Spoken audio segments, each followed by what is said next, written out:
Bom, galera, vamos lá, vamos continuar agora. Sessão 1.3. A gente viu na sessão anterior do trocador de calor bitubular, agora vamos ver o trocador de calor. Vamos já dar uma olhada no bitubular e vamos ver também os de placas paralelas, beleza? Bora lá. É, Vamos continuar, vamos falar primeiro das características, né, do trocador de calor de placas paralelas. Eles, assim como o trocador bitubular, eles permitem que o escoamento se dê em paralelo em outra corrente.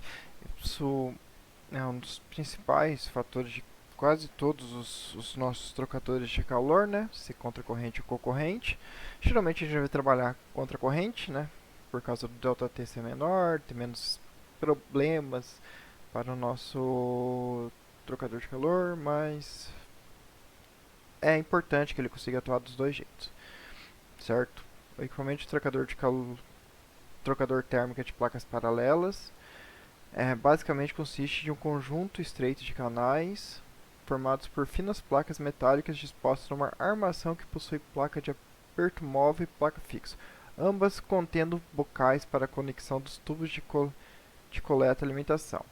As placas geralmente possuem orifícios nos quatro cantos, quais permitem a passagem do fluido para dentro dos canais. O fechamento e abertura desses orifícios, além da forma das gavetas, é que indicam o sentido da corrente fluida durante seu caminho. Então, basicamente, ele vai ser assim, né? A gente vai ter várias placas em que ele vai passando um para o outro. Aqui tem um exemplo bem legal de placas paralelas. E deixa eu dá para perceber aqui, ó. Sim, se não tivesse escrito, dava para perceber que era contracorrente, né? A entrada daqui e a saída daqui, ó. A entrada daqui e saída daqui. Então tá com sentido diferente, né? Entrada e saídas diferentes. Você consegue entender quando que ele vai ser contracorrente e cocorrente. Então o número de placas dependerá da área superficial de troca térmica que deseja obter. Quanto maior a área, maior o número de maior número de placas, né? Assim a gente aumenta a nossa área de troca térmica. Porém, aumentando essa área muito grande, você pode ter uma boa área de troca térmica, porém vai aumentar muito o custo, né? Aumentar muito o custo é uma coisa que você geralmente não quer durante o processo. Então você tenta diminuir isso ao máximo, beleza? Então, definindo o número, deve-se escolher um pedestal, então definindo o número de placas que você vai colocar, que suporte tal quantidade. Isso também é outra coisa, né? Se você colocar muito grande, muitas placas lá com um peso muito grande, aquele pedestal às vezes não consegue suportar aquele peso, aquela quantidade enorme de placas. Então, outro fator importante. Outros trocadores de calores paralelos são mais indicados para razões de áreas de troca térmica pelo volume trocador. Então aqui você faz uma razão entre os dois, se D maior que 400 metros quadrados por metro cúbico, é ok.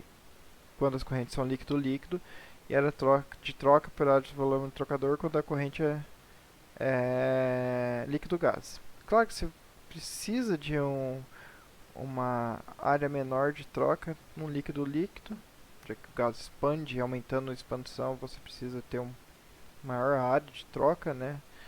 Então, quanto maior a área, melhor é a troca térmica. Vale para os dois, mas o líquido-líquido ele consegue ser mais fácil de se trocar, entende? Você não precisa ter uma área de troca tão grande num trocador paralelo. E aqui tem a figura, né, que apresenta paralelos contra a corrente, no qual a corrente quente possui sentido descendente dos canais, sendo conectado na região inferior, enquanto a corrente fria no escoamento, no, no sentido ascendente das placas, sendo coletada na região superior. É... Vamos lá. Então, o frio ele vai cair, trocando, vai trocando, trocando, vai caindo, vai caindo. Quer dizer, o quente, né, vai caindo. Ele vai perdendo a pressão e perdendo a pressão, ele sempre fica embaixo, né? Ele é mais Não, pera, vamos utilizar outro método para explicar isso. Vamos pensar na física. Por que que embaixo é coletado o quente? Porque a densidade dele é muito maior do que a do frio, né? Então você coleta sempre embaixo o quente por causa disso. Por causa que ele é muito maior a densidade que o outro. Então, esse, quando você está na sua cidade, você pensa o que acontece. Embaixo fica Embaixo fica o ar quente, em cima fica o gelado. Porque o ar é muito mais denso, né? O ar quente é muito mais denso que o ar gelado. Por isso que acontece isso. Então sempre embaixo fica o ar quente, em cima fica o ar gelado.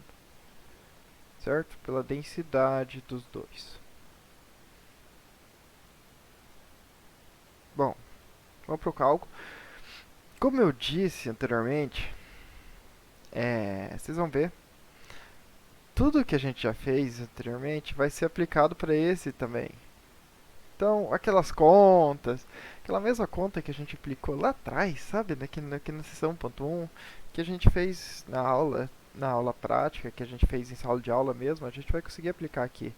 Então, o cálculo dos parâmetros de projétil do trocador de calor de placas paralelas, tais como ΔTML, efetividade, Q, essas coisas, tudo que a gente viu vai ser tudo utilizado. Então, o volume total de trocador de calor vai ser igual à área de trocador vezes o comprimento.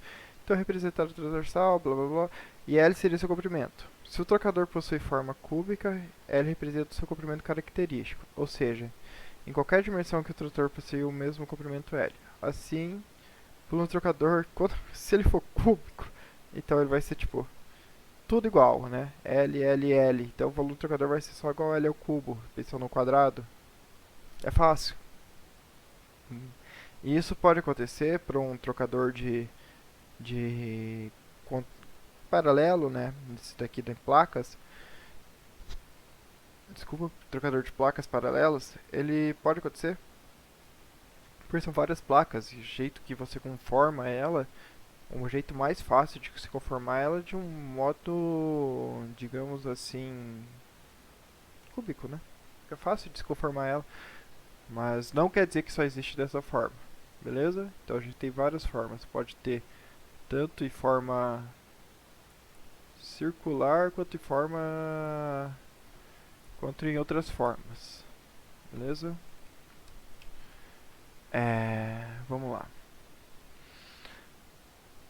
Se o trocador possui já a área superficial da troca térmica para cada canal é dado pela área de troca para a área de superfície menos 1. A área de superfície é obtida pela multiplicação de duas dimensões que delimitam o plano cortado ao paralelo ou escomento. Caso o trocador seja de forma cúbica, seria L ao quadrado n menos 1. Certo? Aqui vamos considerar um trocador de calor hipótese formado de 50 placas paralelas, de comprimento característico igual a L igual a 0,15. O formato do trocador será cúbico. Então, L ao cubo, 0,15 ao cubo, igual a 0,03034. O área superficial será o L ao quadrado. N, que é o número de placas. Ficou claro agora essa parte do N menos 1, o que é o que delimita, seria o número de placas. Então, 0,15 vezes 49. Assim a gente tem a nossa área de troca térmica sobre o nosso volume do trocador. Então, com isso, a gente obteve um total de 304 metros quadrados por metro cúbico. Vamos voltar lá. Quando que a gente vai utilizar isso? Quais que são os nossos parâmetros? Líquido, uma área maior de 400. E líquido gás, 700. Nesse exemplo, a gente poderia utilizar? Poderia. Seria o melhor caso? Não. Entendeu? A gente não ia utilizar esse tipo de trocador de calor. Seria o ideal utilizar outro tipo de trocador de calor ou diminuir ainda mais a placa.